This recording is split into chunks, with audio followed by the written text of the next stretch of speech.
পূর্ব প্রস্তুতি হিসেবে আমরা এখন এসেছি এখানে দেখার জন্য। আপনারা দেখছেন যে এই সামনে অত্যন্ত চরাঞ্চল, এখানে যে কোনো মুহূর্তে ঘূর্ণিঝড় আসলে তারা সবচেয়ে বেশি ক্ষতিগ্রস্ত হবে। সেই জন্য তাদেরকে আগাম আশ্রয়ণ কেন্দ্রে সবাই যাতে আশ্রয় নেয় সেইটা তাদেরকে বোঝানোর জন্য, তাদেরকে সেখানে যাওয়ার জন্য উদ্বুদ্ধ করার জন্য আমরা এখানে এসেছি। আশা করি ওনারা আমাদেরকে কথা দিয়েছেন সবাই সেই আশ্রয়ণ কেন্দ্রে যাবে। আমরা প্রত্যাশা করি আমাদের সকল জনপ্রতিনিধি এবং সকল টিমদেরকে আমরা বলেছি তাদেরকে সর্বাত্মক সহযোগিতা করার জন্য। আশা করি কোনো সমস্যা হবে না। আমরা আসলে ঘূর্ণিঝড়ের যে আশঙ্কা, এই জন্য আমরা এই উপকূলীয় অঞ্চলের যেসব মানুষেরা এখানে থাকে, যাদের গবাদি পশু আছে, ঘরবাড়ি আছে, এগুলা তারা আসলে এই অঞ্চলের মানুষগুলা তাদেরকে শেষ মুহূর্তে ওরা সাইক্লোন সেন্টারে আগে যেতে চায় না।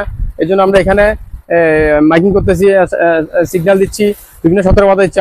আমরা সহ আমাদের বিভিন্ন টিম কাজ করতেছে এখানে, সকলে সম্মিলিতভাবে কাজ করতেছে যাতে এদেরকে নিরাপদ স্থানে আমরা নিয়ে যেতে পারি। এই জন্য আমরা সর্বোচ্চ চেষ্টা করতেছি। উপকূলীয় নদীর আমরা এখানে আশঙ্কা আছি, ডরে কথা বোঝানো জোয়ারের মোটামুটি বাইতেছে, এখন ঘূর্ণিঝড়ের চলতেছে।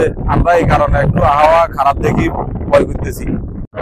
হ্যাঁ, স্বাভাবিক জোয়ার থেকে এখন আগের থেকে 3 হাত বা 4 হাত বাড়ছে। আর এখানে গদ্দুয়ার যা আছে সবকিছু নদীর পাশে, তো আমরা স্বাভাবিকভাবে ভয়ভীত আছি। আর এবং কি এত বাতাস টাতাস ছিল না, এখন কি গুড়ি বৃষ্টি, বাতাস টাতাস আগের থেকে অনেক বেশি।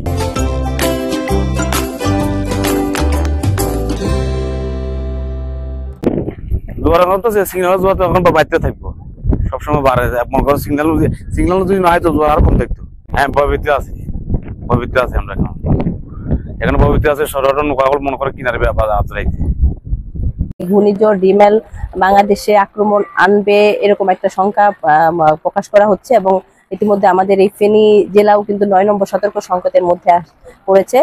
গতকাল থেকে আমাদের মাননীয় প্রধানমন্ত্রী দপ্তর এবং ক্যাবিনেট থেকে আমাদের বিভিন্ন সময় নির্দেশনা দেওয়া হচ্ছে। সেই আলোকে আমরা জেলা পর্যায়ে দুর্যোগ ব্যবস্থাপনা কমিটির মিটিং করেছি, উপজেলায় মিটিং করা হয়েছে। আজকে আমরা এখানে এসেছি, আমাদের মাননীয় সংসদ সদস্য মহোদয় আছেন, আমাদের প্রিন্সিপাল মহোদয়, এখানে ইউনো সহ ওসি সাহেব সহ সকল জনপ্রতিনিধি আসছেন। সরকারের পক্ষ থেকে পর্যাপ্ত আমাদেরকে বরাদ্দ দেওয়া হয়েছে। আমরা এই উপজেলাতেই শুধু 43টা আশ্রয় কেন্দ্র আমরা প্রস্তুত রেখেছি। এখনই আমরা আমাদের এখানে যারা আছেন তাদেরকে আমরা উদ্বুদ্ধ করতেছি, তাদেরকে যেন আজকেই এখনই আমরা আশ্রয় কেন্দ্র নিয়ে যেতে পারি। সেজন্য আমাদের স্থানীয় জনপ্রতিনিধিরা সহযোগিতা করবেন। আর আমাদের পর্যাপ্ত শুকনা খাবারের জন্য আমাদের পর্যাপ্ত অর্থ, এমনকি মানে গোখাদ্য এবং শিশুদের খাদ্য কেনার জন্য কিন্তু আমাদের বরাদ্দ আছে। আর আমরা আমাদের যে বেসরকারি সংস্থা যারা আছেন, সরকারি যত ডিপার্টমেন্ট আছেন, সরকারি নির্দেশনায় সকলের আমাদের ছুটি বাতিল করা হয়েছে।